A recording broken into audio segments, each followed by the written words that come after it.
नमस्कार सर। नमस्कार सर जी। सर जी, आपका क्या नाम है? मेरा नाम है हरिश्चंद्र दास। जी, आप कहाँ से आए हैं? मैं ग्राम कल्लीपुरम टिकरा, मोहनलालगंज, जिला लखनऊ, यूपी से आया हूँ जी। सर, संत रामपाल जी महाराज जी से नाम दीक्षा लेने से पहले आप क्या भक्ति साधना करते थे? सर जी, मैं जो है संत रामपाल जी महाराज की शरण में आने से पहले वैष्णु पंथ एक हाथरस तुलसी साहिब की जो गद्दी से कांटेक्ट हमारे एक अमेठी मुंशीगंज में एक ब्रांच था, जो चरणदास जी महाराज जी जो है गुरु थे।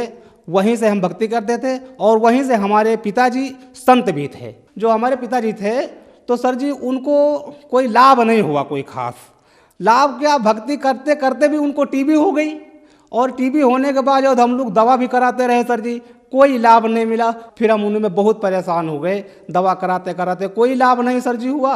हमारे पिताजी जब एक्सपायर हो गए तो हमारा वहाँ से मन हट गया सर जी। तो हमने सोचा ऐसी भक्ति करने से क्या फ़ायदा। हमने जो है वहाँ फिर अपने गुरुजी से पूछा, गुरुजी हमारा कैसे कल्याण होगा। पिताजी भी भक्ति करते करते ऐसे ऐसे इतने बीमारी से परेशान हुए, कोई लाभ नहीं मिलता। तो गुरुजी यही बताए कि भाई वो जो कर्म दंड है वो तो भोगना ही पड़ेगा।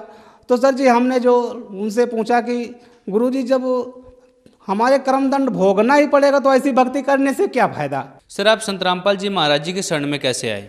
सर, एक हमारे भाई साहब को जो है एक संत रामपाल जी महाराज की शिष्य थे जो बरवाला आश्रम में आते जाते थे। वो जो है हमारे भाई साहब को मिले, उन्होंने उनको लेके आए थे।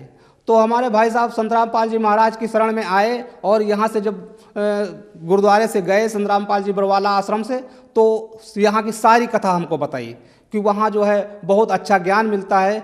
इस हाथरस आश्रम से अच्छा भक्ति, अच्छी और जाप, अच्छे मंत्र वहाँ मिलते हैं, जो कि वहाँ नाम बताए जाते हैं। घट रामायण पुस्तक में 27वें पेज पे बताया उन्होंने कि उसमें लिखा है कि 5 नाम काल के भाखा, 6वां नाम गुप्त कर रखा। तो हमको ऐसे ऐसे बताया, तो वहाँ से हम उत्तेजित हुए कि चलो हम भी चलते हैं संत रामपाल जी महाराज की शरण में और वहाँ से नाम उपदेश लेते हैं।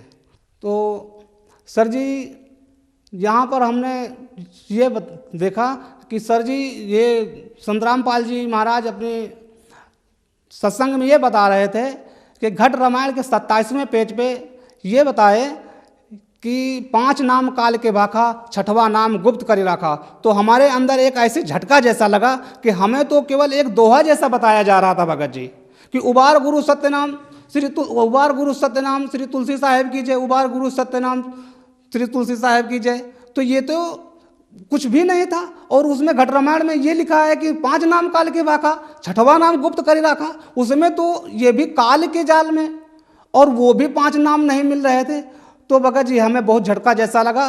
फिर हम सतनामपाल जी महाराज की शरण में बरवाला आश्रम 3 दिन सत्संग सुना।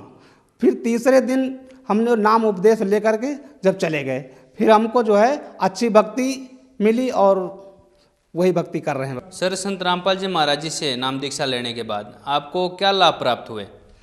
सर जी, संत रामपाल जी महाराज की शिक्षा लेने से हमें एक तो सबसे अच्छा, बहुत अच्छा और सबसे बढ़िया लाभ ये मिला कि हमें मोक्ष प्राप्त करने की रास्ता मार्ग मिली। इससे बढ़कर कोई और जो है नहीं हो सकता लाभ। लेकिन उसके अलावा भी लाभ हुए। मुझे लाभ क्या, जीवन दान मिला सर जी। क्योंकि यहाँ जो संत रामपाल जी महाराज की शरण में आने के बाद कुछ सत्संग चलते थे, सेवाएं होती थी, तो भगत लोग उत्तेजित करते कि सेवा करने चलना है। तो मेरे पास सर जी साइकिल रहती थी, जाने में परेशानी रहती थी। तो मैं अर्जी लगाता था कि सर जी मुझे गाड़ी अगर मिल जाए तो मैं सत्संग सुनने जाया करूँगा और सेवा भी पहुँच जाया करूँगा। तो मुझे संत रामपाल जी गुरु जी महाराज की दया से किसी तरीके से वो एक गाड़ी मैंने ले ली। लेने के बाद मैं नया था, जैसे गाड़ी चलाने में भी नया था। तो मैं जा रहा था तो एक रास्ता, छोटी सी रास्ता थी सर जी। तो मैं सोच रहा था, एक ट्रक जा रही थी, ट्रक के बगल से निकालना चाहा कि इधर से निकल जाऊं। तो जब जा रहा था बगल से निकाला तो आगे से एक लेडीज़ आ गई तो हमने ब्रेक लगा दी। जब ब्रेक लगा दी तो मैं गिर गया तो मैं उस गाड़ी के नीचे चला गया सर जी। तो परमात्मा की ऐसी दया हुई हमारे ऊपर कि उस गाड़ी के ड्राइवर ने तुरंत ब्रेक लगाई और कुछ लोग वहाँ खड़े हुए थे तो हमें पकड़ कर बाहर निकाले। मैं थर्रा गया। सर जी मुझे एक ऐसा जीवन दान मिला कि परमात्मा आज आप नहीं होते तो मैं पता नहीं कहाँ चला जाता। फिर मैं चुपचाप गाड़ी उठाई, बंदी छोर की जय कही, या बंदी छोर आप ही मेरे जीवन दाता हो। मैं इतना कह करके गाड़ी उठाई और चुपचाप चला गया, किसी से कुछ नहीं कहा। ये सबसे बड़ा दूसरा लाभ हुआ। संत रामपाल जी महाराज हमारे ऊपर ऐसी ऐसी दया बख्शी।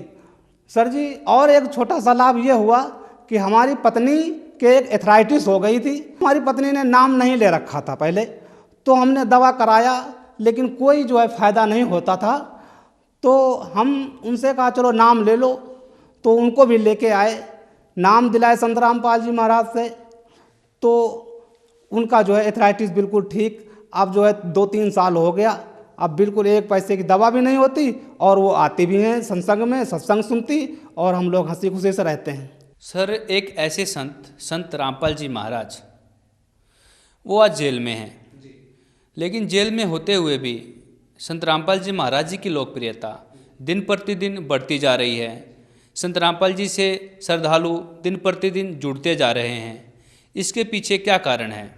सर जी इसका कारण ये है कि जैसे हम अन्य अपने जो पहले वाले गुरु हैं, अगर उनसे के पास हम जाते हैं तो अगर उनसे ये पूछते हैं कि गुरुजी ये परेशानी है, हमारी ये बाधाएं क्यों नहीं कटती, तो उनके पास यही होता है कि ये तो प्रारब्ध के कर्म हैं, ये तो काटने से ही कटेंगे।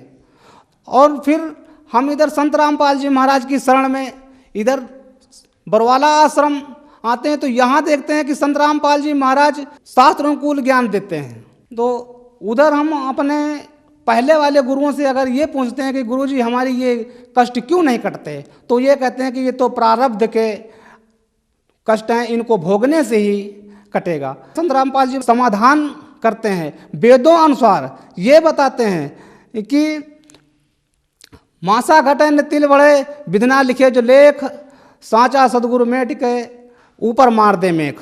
तो जो सच्चा गुरु मिल जाता है, सच्चे सदगुरु मिल जाते हैं, तो वो ऐसे शास्त्रानुकूल साधना करते, ऐसे मंत्र देते हैं कि उनकी सद्भक्ति से हमारे पाप कर्म कटते हैं।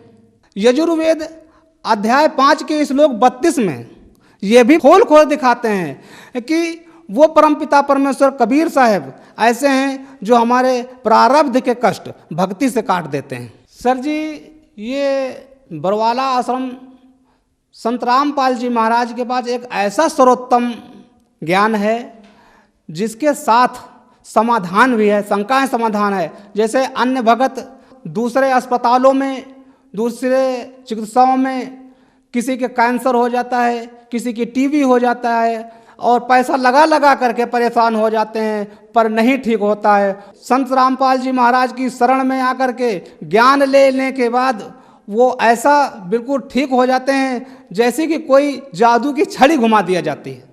तो इससे हमारे भगत समाज ज़्यादा प्रभावित होती है, इसलिए दिन दूनी रात चौगनी के हिसाब से भगत जी हमारी जो है बढ़ते जा रहे हैं और संत रामपाल महाराज जी की महिमा जो है बढ़ती चली जा रही है। सर संत रामपाल जी महाराज जी से यदि कोई नाम दीक्षा लेना चाहें तो कैसे जुड़ सकते हैं? सर जी जो चैनल पे संत रामपाल जी महाराज का प्रवचन आते हैं, सत्संग होता है, उसके नीचे एक पट्टी चलती है, उसमें नंबर लिखे होते हैं। तो जिस भगत समाज को नाम लेना है तो उस नंबर से फ़ोन करके कांटेक्ट करें। जहाँ जिस स्थान से आप होंगे नज़दीक से नज़दीक वो नाम स्थल बना होगा और वहाँ से जो है आपका बातचीत हो जाएगी, फिर आप जा करके वहाँ पर से जो है नाम ले सकते हैं। सर आप जन समुदाय को क्या संदेश देना चाहते हैं? सर जी मैं संदेश तो नहीं दे सकता, लेकिन हाथ जोड़कर निवेदन कर सकता हूँ। ये जरूर कह सकता हूँ अपने भगत समाज से, चाहे वो जय गुरुदेव पंथ के भगत हों, चाहे वैष्णव पंथ के भगत हों, लेकिन ये जरूर कहूँगा कि हे मेरे दोस्त, मेरे भाई, मेरे जगत भगत समाज, आप जो है संत रामपाल जी महाराज के जो ज्ञान देते हैं, ज्ञान गंगा पुस्तक आती है, उनको एक बार पढ़ें।